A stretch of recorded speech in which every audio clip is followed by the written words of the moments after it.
Assalamualaikum warahmatullahi wabarakatuh.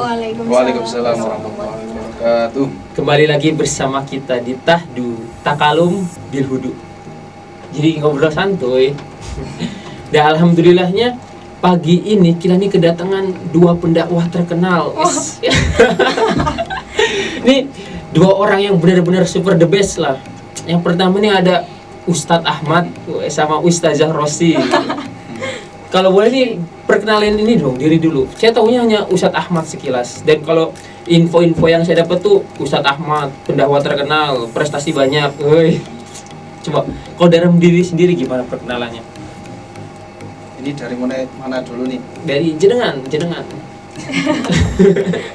Ya, perkenalkan nama saya Ahmad Syarifuddin. Tempat tanggal lahir juga. Juga. Ya, Kabupaten Semarang. Itu tanggal 16 Maret 2000. Muda juga ya? Ya, dikira udah tua kayaknya.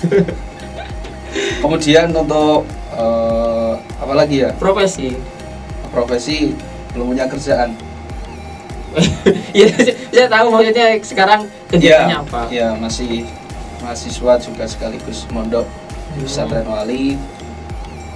Untuk mahasiswa saya di IAIN Salatiga mengambil jurusan IAT. Iya. Ilmu Al-Quran. Ya, ilmu Al-Quran dan tafsir. Oke, Mbak Rosi. Oke, nama saya Siti Rosida Aprilia.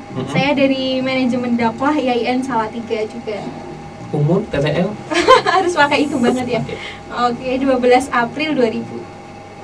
2000. Iya. Muda-muda ternyata ya. Ya, alhamdulillah. Alhamdulillah. Pada kesempatan kali ini kita bakal berbincang sedikit mengenai bahasa Arab sebagai sarana dakwah. Sebenarnya saya berpikir dengan tema ini. Kalau saya panggil orang, maksudnya yang jurusan bahasa Arab, pasti mereka bakal setuju banget tentang bahasa Arab itu sebagai sarana dakwah. Makanya kita panggil yang profesinya pendakwah beneran, ini jurusan dakwah, Mbak Rosi, Mas Ahmad jurusan Al-Quran, walaupun sering berdakwah. Makanya ini penting gak sih sebenarnya dakwah pakai bahasa Arab? Makanya kita bakal kupas tuntas di sini. Saya akan menanyakan beberapa hal. Yang pertama nih, kalian nih suka gak sih sama bahasa Arab sebenarnya? Coba dari mulai Mbak Rosi dulu. Oke, kalau suka atau enggak ya, suka ya. Secara tidak langsung kan kita juga setiap hari melafalkan bahasa Arab ya. Betul. Dari sholat, dari wudhu, dari apapun itu membaca Al-Quran kita juga pakai bahasa Arab. Jadi suka itu karena terbiasa gitu. Jadi ya suka. Kalau ditanya suka apa enggak ya suka gitu. Kan juga bisa menambah apa ya, ilmu juga kalau kita mengetahui bahasa Arab gitu. Betul. Tapi kalau misalnya ada yang ngomong Arab agak-agak paham, Mbak? Enggak. Kalau ngobrol Arab itu enggak paham. Dulu pernah belajar bahasa Arab gitu kan dari MAN ya. Kalau di MAN kan ada pelajaran bahasa Arab. Kalau misal dari dasar-dasarnya aja insya Allah tahu. Tapi kalau yang udah mahir banget gitu enggak. Tapi tahu ya? Tahu.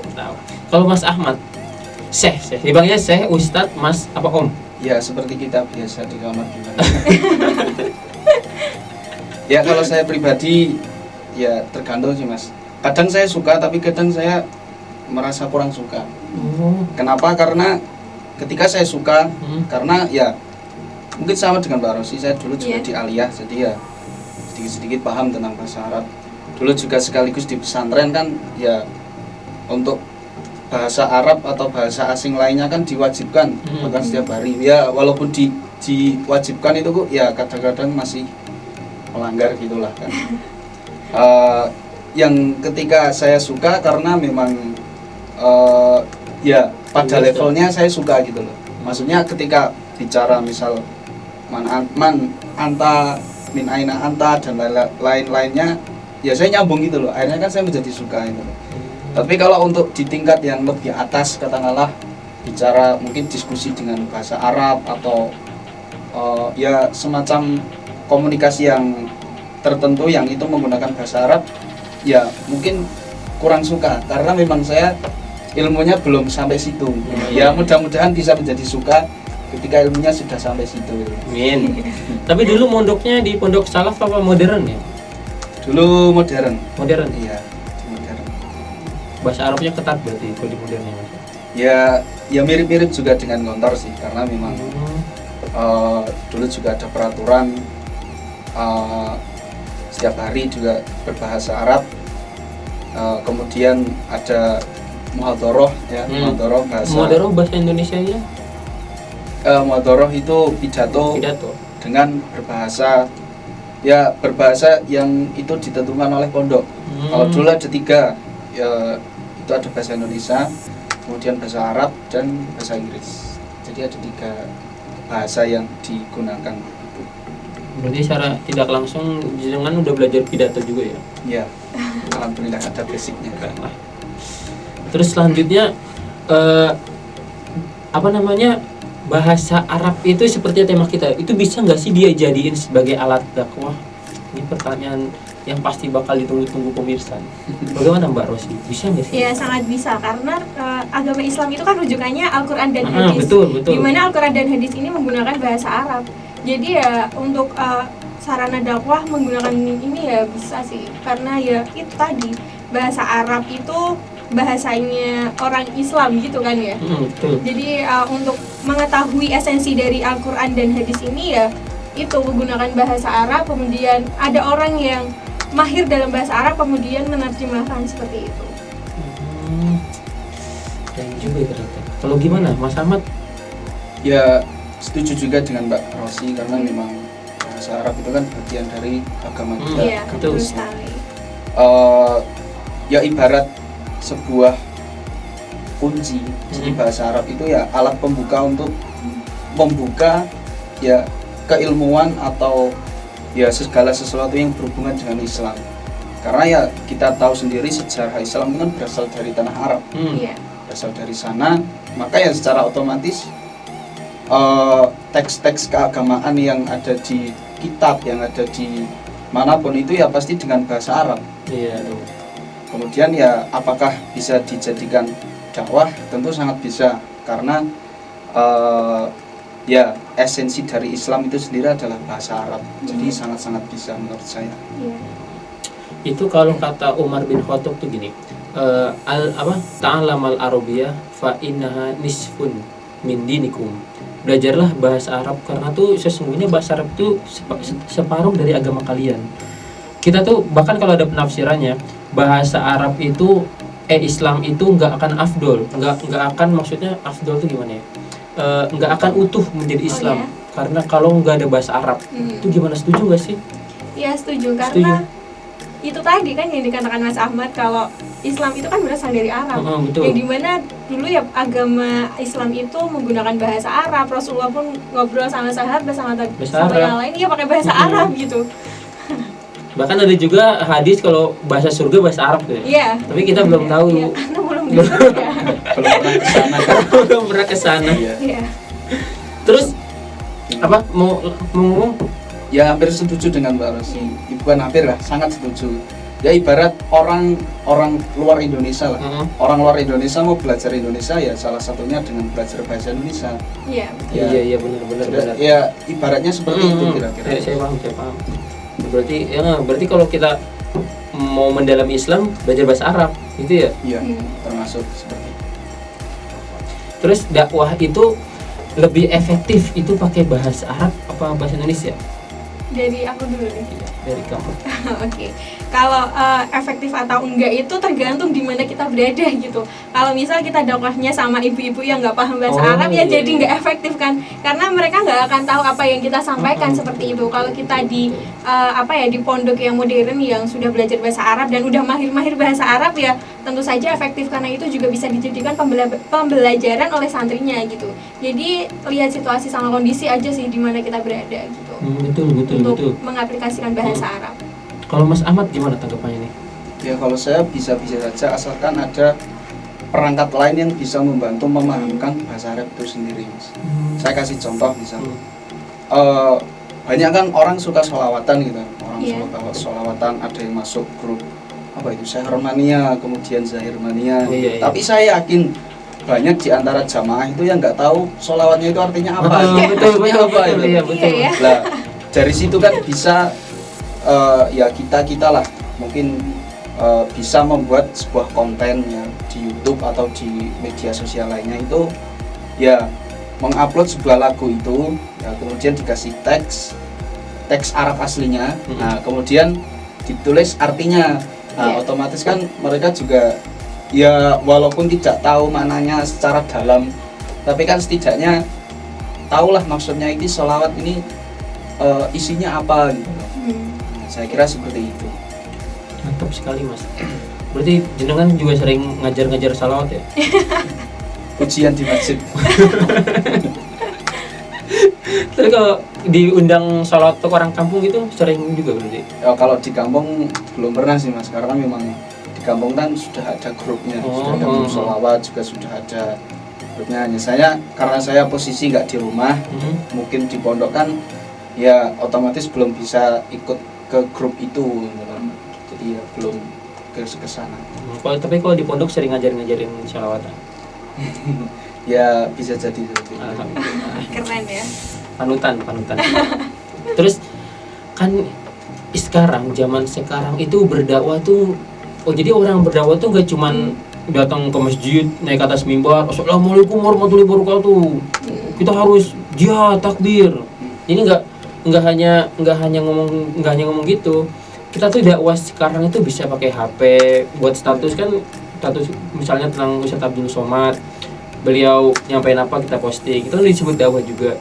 Kalau kalian berdua nih suka nggak sih misalnya dakwah gitu, dakwah digital atau dakwah secara langsung? Kalau dari Mbak Rosi gimana?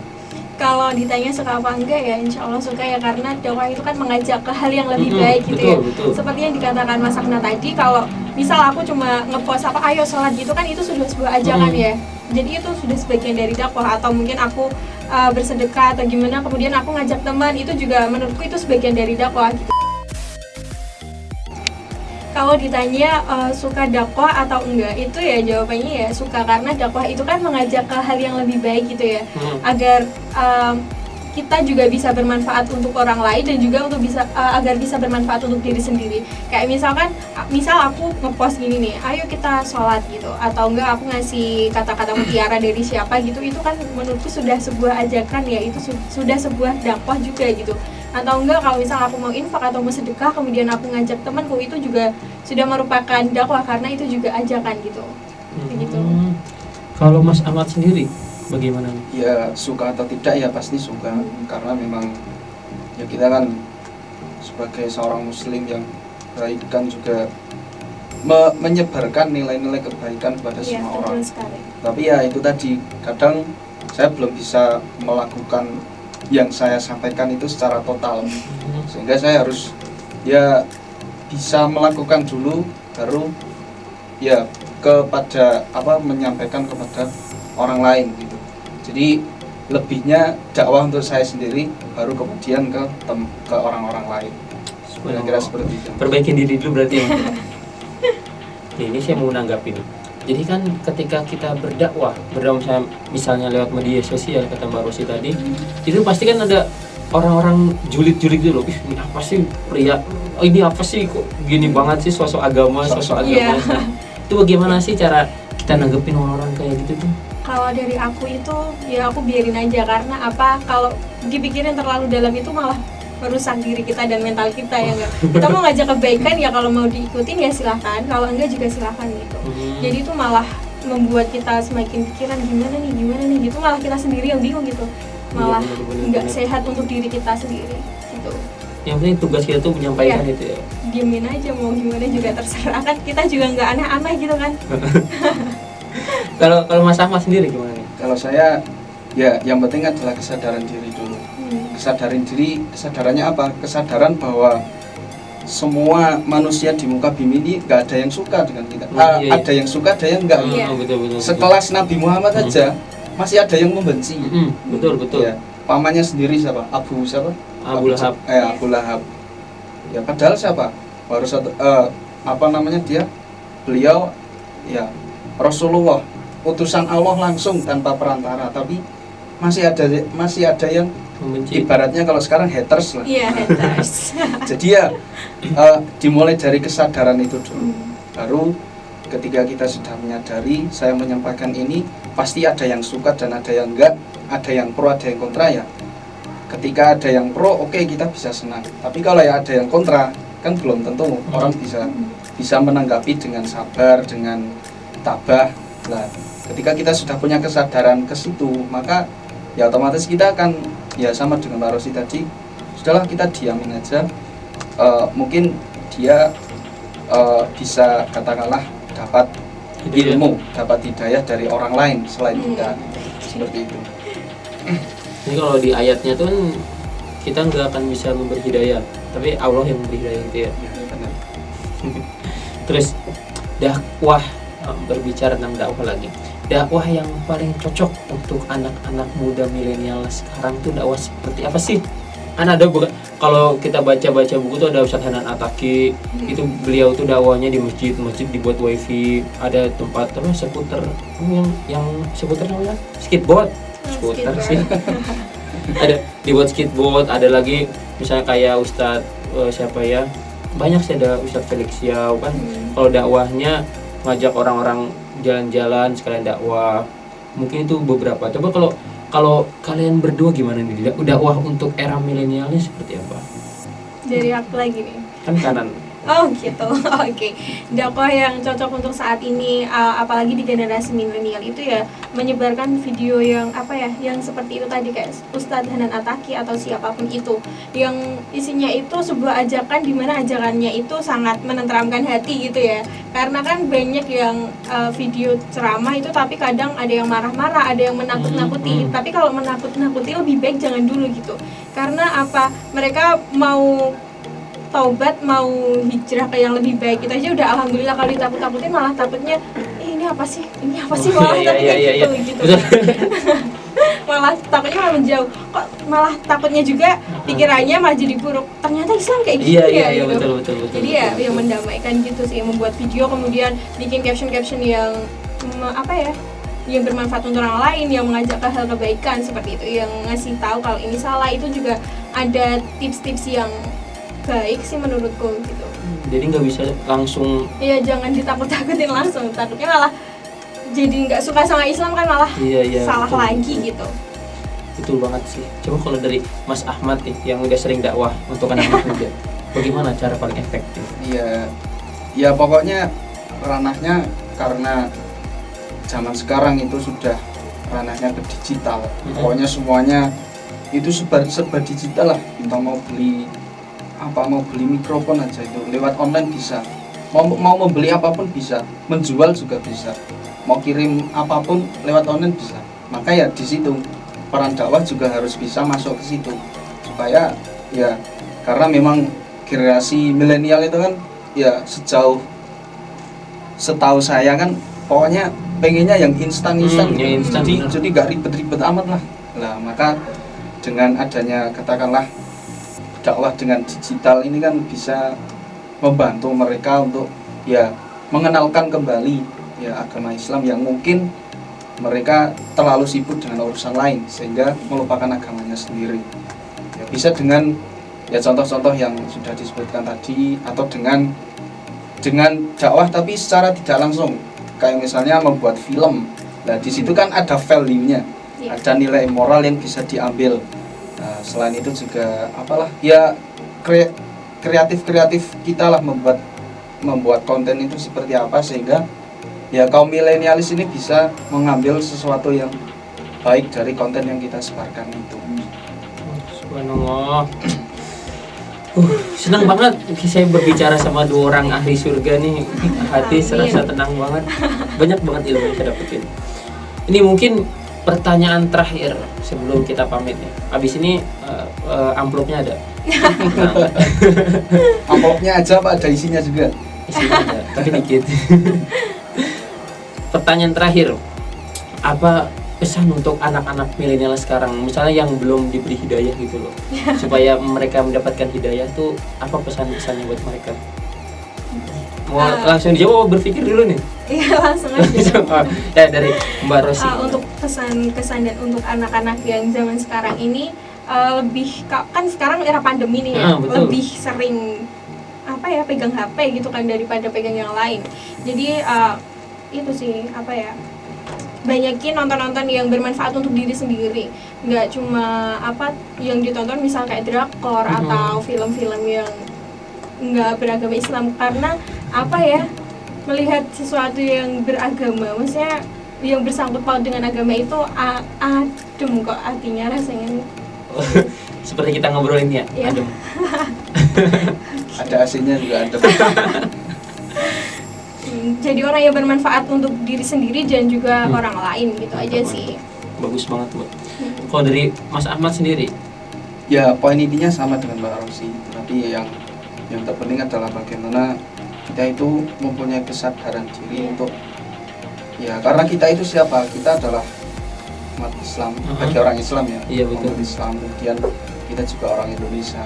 Nah, maka dari dua status ini aja kita harusnya sudah bisa punya kesadaran. Kita orang Islam, orang Indonesia, ya tentu juga harus bisa menjadi orang Islam yang baik, juga menjadi orang Indonesia yang baik. Ya, karena kan ini Islam ya, sejauh saya tahu itu kan dari berbagai negara, dari berbagai belahan dunia itu kan beda-beda. Beda-beda. Apa ya, bungkusnya itu kan berbeda-beda. Betul. Islam Indonesia, kemudian Islam Arab itu kan berbeda.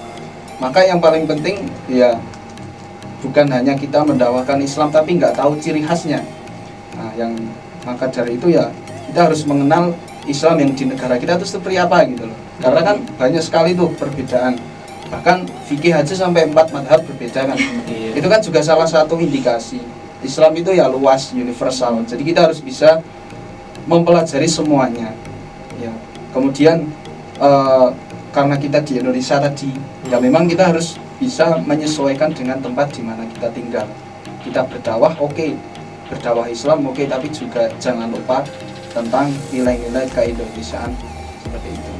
Bagus banget Mas. Wih, ini sering jual-jual quotes ya? Kata-kata bijak itu. Enggak, ya kebetulan karena ada seperti ini jadi saya sekalian Serasa didakwahi ya. Nah, mungkin ini kita udah menyampai penghujung acara. Untuk saya mau ngambil kesimpulan dari tentang tema ini. Jadi itu dakwah bahasa Arab sebagai sarana dakwah berarti efektif banget ya. Efektif sekali. Jadi jangan ragu. Jadi mulai sekarang tuh kalau mau dakwah bisa juga kita hafalin hadis, Quran biar nambah wawasan. Betul gitu nggak? Iya, Nah, betul sekali. mungkin itu dari kita. Selebihnya masih banyak banget episode tahdu yang lain. Jadi takalum bil hudu masih banyak. Mungkin abis ini ada episode berikutnya yang akan menjelaskan berbagai macam bahasa Arab tuh kegunaannya untuk apa aja. Nah, mungkin itu dari kita. Yang terakhir, assalamualaikum warahmatullahi wabarakatuh. Waalaikumsalam warahmatullahi wabarakatuh.